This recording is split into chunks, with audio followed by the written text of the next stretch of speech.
नमः श्री भद्रमानाय निर्धूत कदिहात्मने सालोकानां त्रिलोकानां यद्विद्यादर्पणायते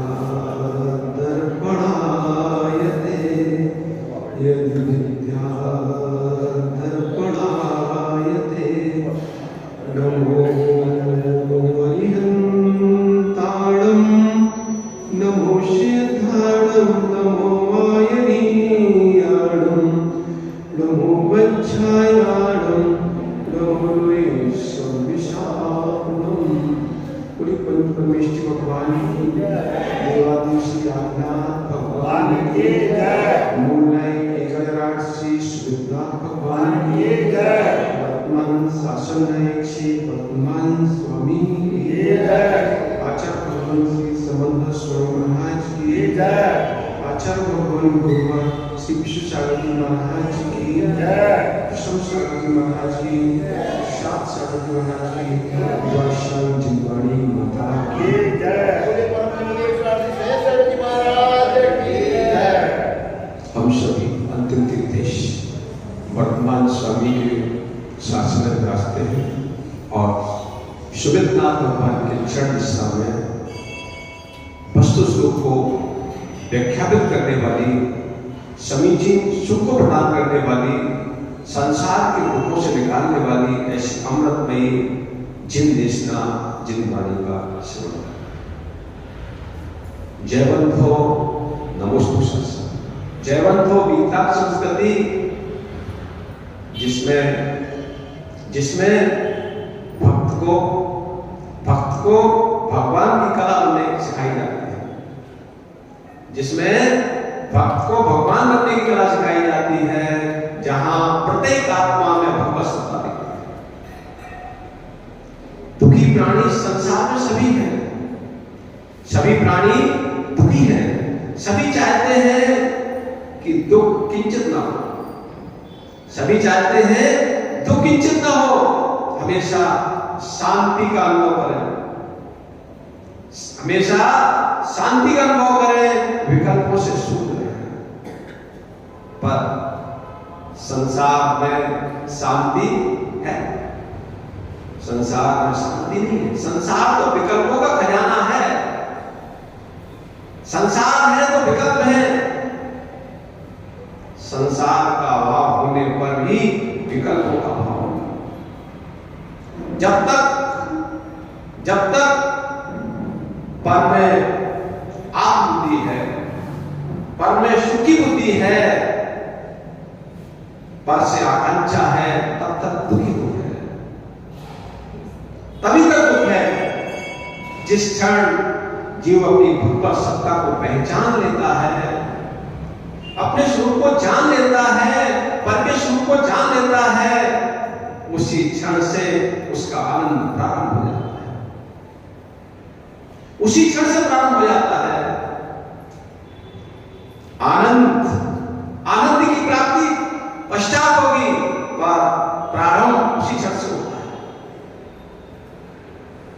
जितने भी शुद्ध बने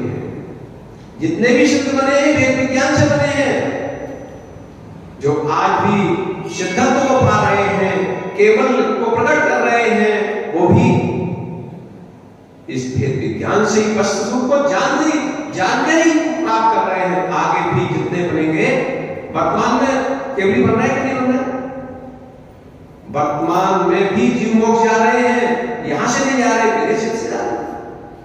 6 महीने 8 समय में नियम से 6 जीव मोक्ष जाते हैं।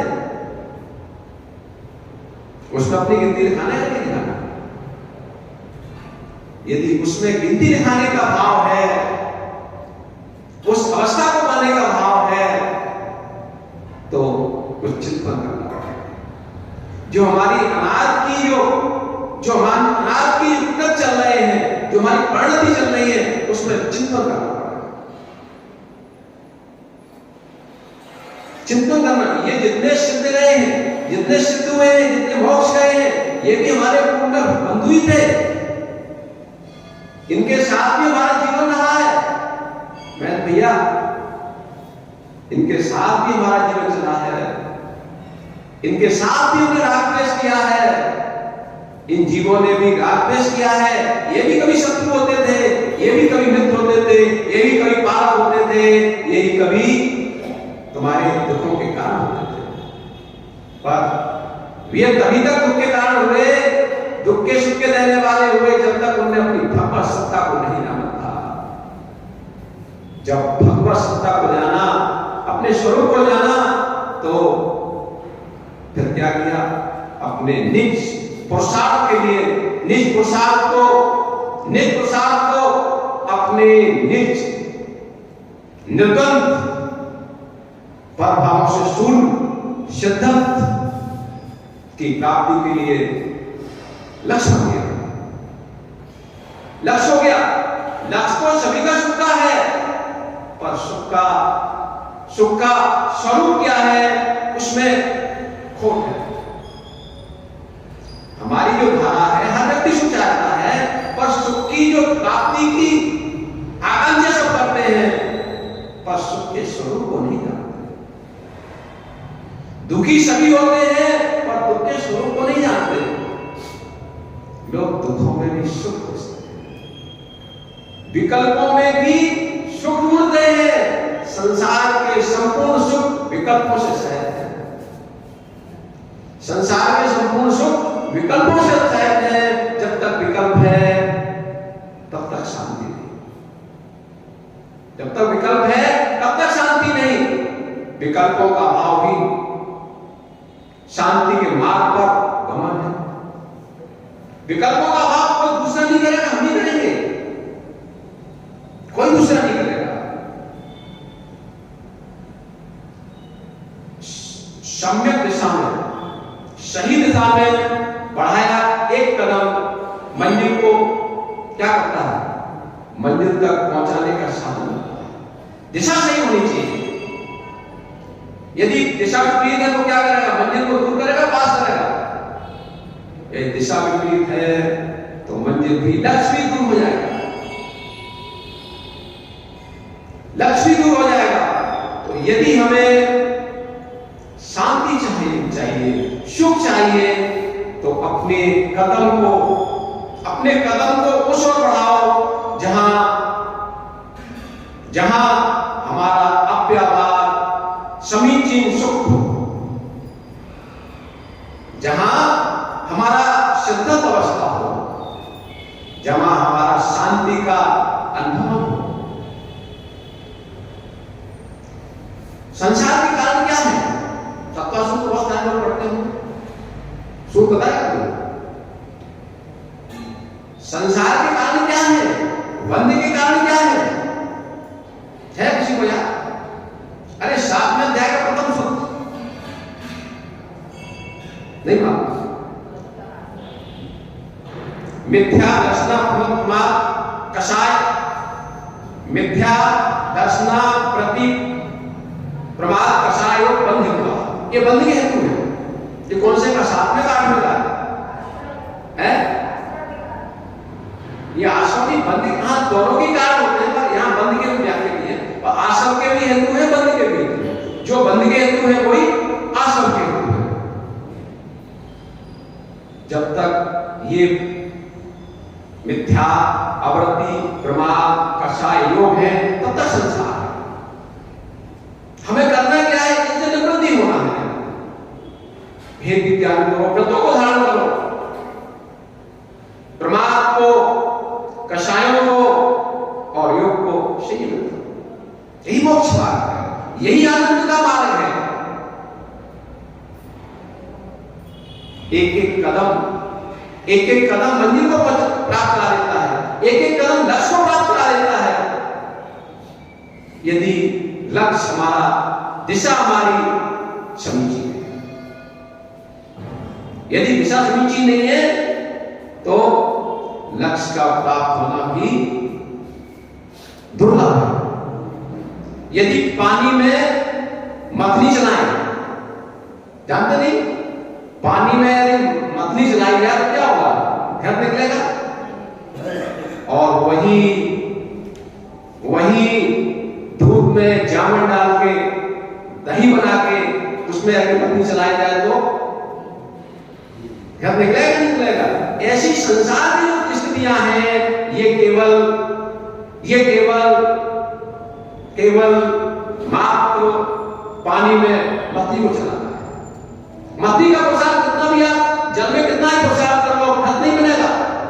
संसार के भोगों में आप कितना भी प्रसाद कर लो, पर कितनी भी इच्छाएं कर लो आप, पर जो शांति रूप परम आनंद है उसकी प्राप्ति नहीं होगी। एक क्षण, एक समय मूल्यवान है। आचार्य भगवान समंत स्वामी ग्रंथ लिखा, ग्रंथ रतन खंड साकाचार, रत्नों का बटारा है, रत्नों का समूह है। प्रथम खंड में आचार्य भगवान ने बात की 7 अध्याय है, रतन खंड में साकाचार में 7 अध्याय है। प्रथम अध्याय में चर्चा की सम्यक दर्शन की, द्वितीय अध्याय में चर्चा की सम्यक ज्ञान की, तृतीय अध्याय में की प्रारंभ में चर्चा की सम्यक चारित्र की, फिर 2 भेद, एक महाव्रत और दूसरा अणुव्रत। जो समर्थमान है वो महाव्रत धारण करते हैं, जो समर्थमान महाव्रती बनते हैं, नहीं गृहस्थ जीवन में भी अणुव्रतों को धारण करते हैं। फिर अणुव्रतों की चर्चा की। अणुव्रत जो गृहस्थों का व्रत होता है वो 12 प्रकार का होता है। कितने प्रकार का होता है? पंचामृत, 3 गुणव्रत, 4 शिक्षाव्रत। पंचामृत हिंसा, झूठ, चोरी, खुशी, परिग्रह। तो अभी रतन साका चल रहा था, इसमें जो है प्रथम अध्याय हो गया, द्वितीय हो गया, तृतीय में पंचामृत की चर्चा की। अब पंचामृत की चर्चा करें, उसके क्या मतलब उनके लिए हमें इसमें क्या आत्म लगते हैं, क्या सावधान करते हैं, उनकी चर्चा की। उसके बाद इसके फल की चर्चा की। जो जीव पंचामृत नदियों निर्मा फलन श्लोका यत्रावद निष्ठा जब संतन होते, जो पंचामृतों का निर्दोष पालन करता है वो नियम से स्वर्ग में देव होता है, नियम से स्वर्ग में देव होता है। भावों के साथ किया है तो परंपरा से मोक्ष का कारण होता है। अब ये व्रत आगे फिर गाथा है, मातल गोदन देवर्षि पाषाणता विष्णु नीली जय संप्राप्ता पूजा से, मतलब 5 अणुव्रतों में कौन प्रसिद्ध हुआ? एक हिंसा में, झूठ में, अहिंसा, अमृषा, अस्ते, ब्रह्म,